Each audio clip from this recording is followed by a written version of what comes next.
The night over Asgard was unusually dark, and the cold wind carried the whispers of forgotten souls. In the great hall of Valhalla, long tables were weighed down with meat and mead, and fallen warriors celebrated their heroic deeds. But this night, there were no songs or joy. A sinister silence hung in the air, and all eyes were fixed on the throne where Odin, the god of war and wisdom, sat. His one eye gleamed in the torchlight, but there was no wisdom in his gaze, only fury.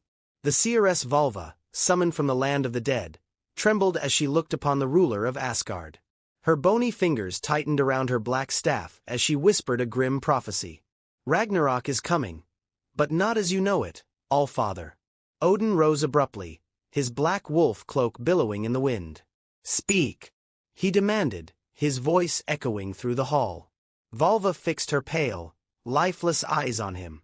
Betrayal lurks closer than you think. Not Loki, not the giants, but your own blood. The hall fell into stunned silence. The gods exchanged uneasy glances.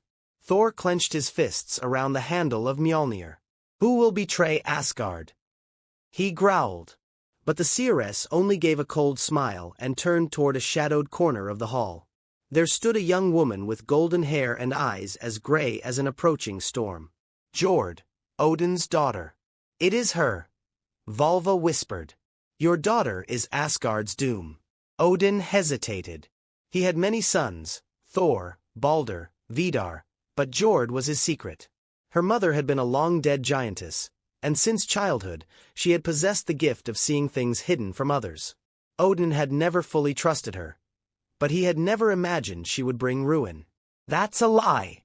Jord cried, but then the torchlight flickered, and the flames suddenly died out. The hall was plunged into darkness. For a fraction of a second, they all heard something. Breathing. It did not belong to any of the gods. It was deep, guttural, hungry. And then, from the shadows, something emerged, something none of them had expected. Jord fell to her knees, her eyes wide with horror. Her body began to change. Her skin blackened like ash, her hair billowed like smoke, and her eyes disappeared, leaving behind empty voids pulsing with darkness. It's not her. It's something inside her. Frigg, Odin's wife, whispered, stepping back in terror. Jord slowly rose to her feet, but she was no longer herself. The voice that escaped her lips was deeper, inhuman.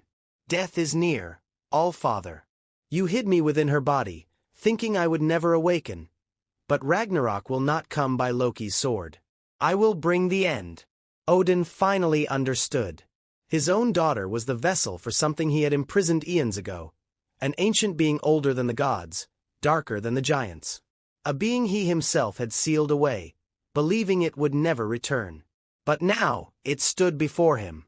And it was smiling.